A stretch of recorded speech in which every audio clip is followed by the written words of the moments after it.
something really important to understand is that we should only listen to ourselves and never take too seriously the opinions of others, no matter who those others are.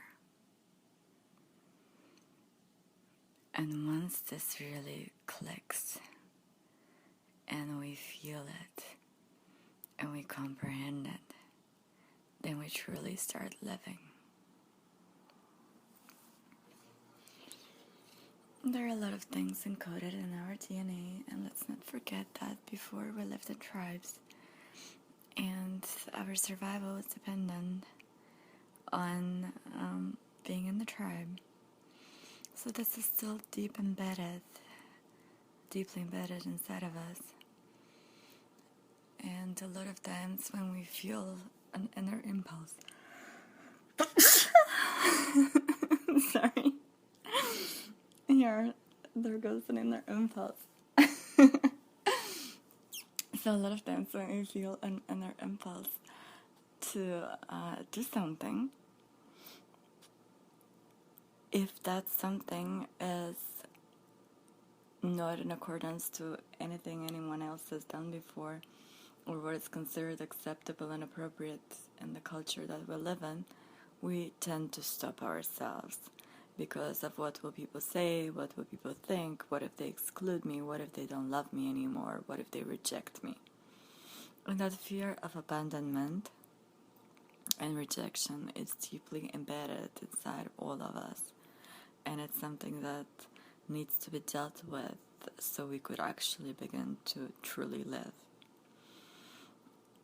It's fascinating how, based on where we have grown up and how our reality is colored by our beliefs, thoughts, conditioning, and experiences. And based on that, we see the world completely differently, one from the other. There are so many simple examples that when you start analyzing them, all of a sudden you have this aha moment and you're like, oh, wow, I can't believe how I've cared about these things and I'm done with this. Let's say, for example, in some cultures, something is very unacceptable, like women to show their hair and face, and in other cultures, that's totally fine. But based on where you've grown up, you will have a preference and belief that one is right and the other wrong. Whereas neither one is right or wrong, it's just what's acceptable at that particular geographical location and what's not. And sometimes these things just come from the past and they don't make any sense anymore, but nobody bothered to revise them. I have a good example of a story, something that happened to me. A good friend of mine lost the keys to her house, somewhere inside her house, and she couldn't find them anywhere. I'm really good at finding things. Remember Pippi Longstocking, thingfinder? Where she used to walk around as a kid and find random objects on the street and then make things with them. I've always been good at finding things. I think I should have been a detective. So I offered my friend to help her find the keys if she wanted to, because sometimes we don't see the obvious and a person from the outside can take a better look at things and point it out. So she agreed, and I went over to her house. We kind of walked over what happened when she thought she lost the keys, and said that there were some people at the door. She walked outside, she walked back in, and then she probably misplaced the keys somewhere in between, dropped them in the yard, or just put them in some weird place in the house. Her house is very neat, so I kind of looked at all the obvious places where she could have set the keys down, and I did not find them. So as just like a last thing to check, I asked her if she remembered what she was wearing that day, and maybe we could check the pockets of her clothes. she remembered she was wearing a light coat, but she could not remember which one. So she opened the door to her coat closet, which contained at least 20 coats, and I looked at her and I was like, okay, I guess we're checking them all. So I started checking all of the pockets of all the coats. The second coat that I checked in, the keys were there in the pocket. So I pulled them out, and we both laughed, and I was like, voila, here's your keys. And it was great because she was worried about not being able to find them, and she was going to have a locksmith come and change the locks of the front door. So that saves her money and hassle and trouble. And that was it. So I didn't think much about it. I just went with the determination that I was going to find the keys, and I did. So I was not surprised at all that it had happened. So a few days later, we were shopping with her at the store, and she said, "You will not believe I have something to tell you, and your jaw is gonna drop when you hear it." I said, "What is it?" So she said that she shared the key story with her brother, who lives in a big city, and he said that probably I stole the keys, and that was my way of returning them by pretending to find them. So I looked at my friend and I said, "Wow, what did you think about that?" And she said that although she's known me for quite some time and she knows I'm not that kind of person and she trusts me, for a minute she did consider it, but realized that the day that she lost the keys I was nowhere near. And also she thought, why would I do such a thing? So we laughed about it, but I said, wow, this is such a great example illustrating all that I believe, that our perception colors our reality, and how sometimes you can be very well-meaning and intending, and you want to help somebody, but if they've been used to something else, they can take your offer to help as something suspicious and malicious based on their conditioning and past experience. It's the same as another story, like if you've ever tried to rescue a wild kitten. There was this wild kitten once that had inside the front hood of a rental car these people had. So there was tons of us at a grocery store parking lot trying to take it out of there. And we attempted all kinds of things. So actually a friend of mine pulled it out once, and the kitten was so afraid that it ran back in, scratching my friend, and then I tried as well. And the same thing happened. It was so scared that it didn't realize that all of us are trying to help it and not harm it. So that happens a lot in life. Some people have experienced trauma in childhood, and since at that age we're quite unconscious, we take little things to mean a lot more than they actually do. So we stay on the defensive later on in life, and if somebody tries to love us, we pull back, and we believe it's too good to be true, so we kind of sabotage the whole thing to make it fit our version of reality and what we know and our expectations, that everybody's going to abandon us and nobody can truly love us for who we are. Or if we deep down inside believe that every good thing that happens to us, then we need to pay with some bad consequences, because too much of a good thing is not a good thing. We manifest that.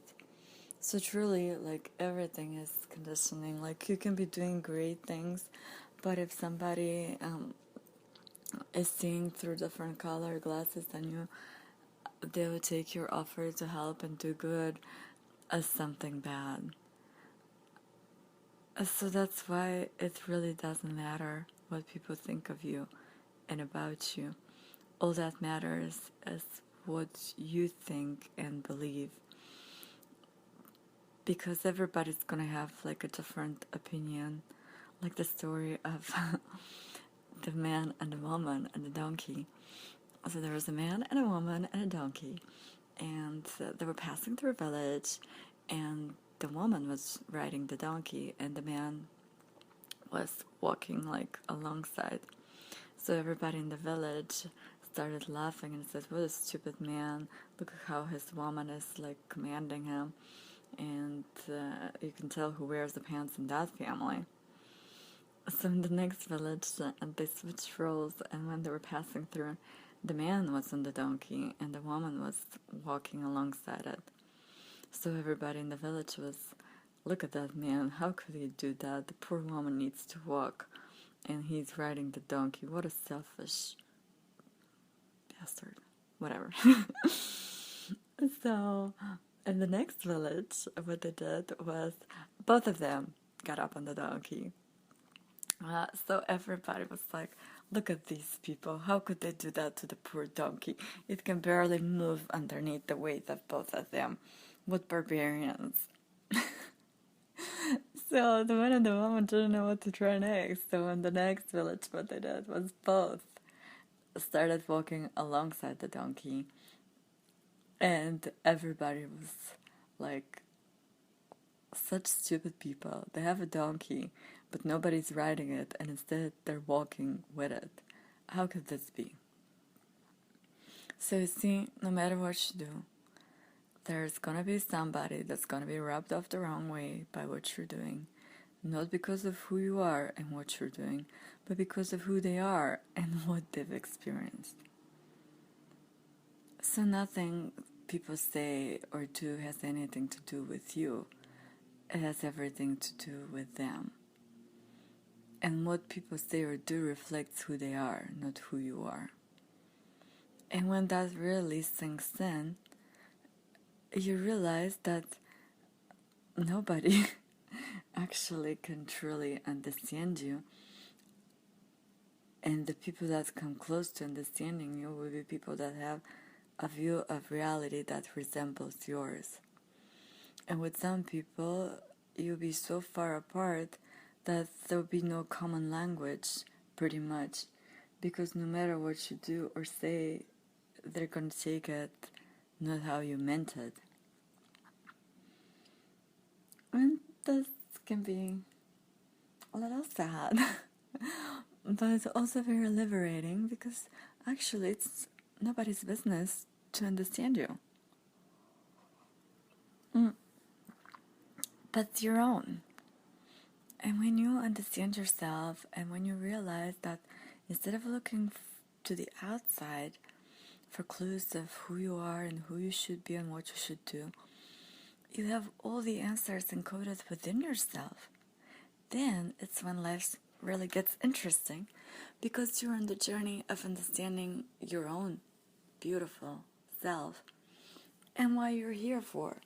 And you start living your own personal journey that your soul has mapped out for you consciously. And the more you look within, the more you get attuned to the signs and synchronicities that are only uniquely yours. And there's no need to talk about them to anyone unless it's another person who's also attuned to their own inner path. And your signs are for you and you only. If you see a message on a billboard or a truck that tells you this is what you need to do, you know it, and you don't have to explain it to anybody. By explaining it, you just diminish the magic and the miraculous properties it carries for you. So then you see how reality responds to you, and everything is actually here to help you. And every person that you meet and every situation should not be classified into good or bad, but it's a learning experience for you, here to show you where you are or where you need to be, and to guide you and nurture you gently. So then there's so much more calm and peace that ensues, because you don't get wrapped up in other people's stories, and you don't feel the need to wrap them up in your story. because your story is yours and yours alone. And you can share and you can listen, but there's none of this need to explain yourself, to convince other people.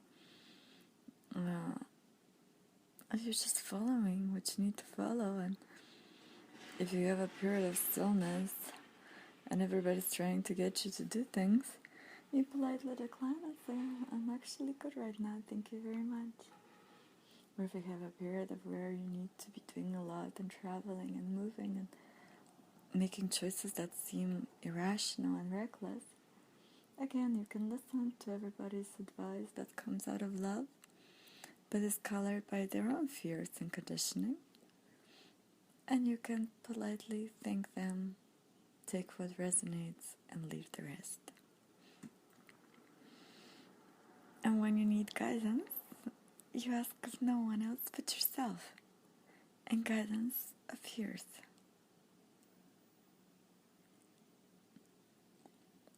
It's kind of like this uniquely colored and catered experience, and when you pay attention from that point of view, people will say random things that mean things to you. And there are signs for you only, and they wouldn't even know that they were your messengers. But the more you pay attention, everything is a messenger, and everything delivers a message. At first it seems like you've gone crazy, because those are finer realms. But then the synchronicities continue, so you know that's reality, actually. And everything outside of it is crazy. To think that we're not supported, and that we're not worthy to be here, and that we're not worthy to be loved, and that we're not worthy to have an amazingly awesome experience on this beautiful, miraculous planet. How can that seem right? Do you think that you were born here to suffer? Do you think that all that it took to make you, and out of all of these chances for you to be born, it's an accident? You're here for a reason. Your body's miraculous. Your soul, eternal. And this adventure called life awaits you whenever you're ready for it and decide to walk your own path in love and grace and faith and beauty, feeling it all and just being along for the ride. Your own personal ride. Nobody can walk that path for you. Some people will walk it with you. Maybe for a short time, maybe for a long time. But it's yours and yours alone.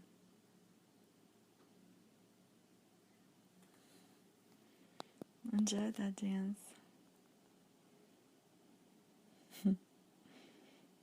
It's beautiful.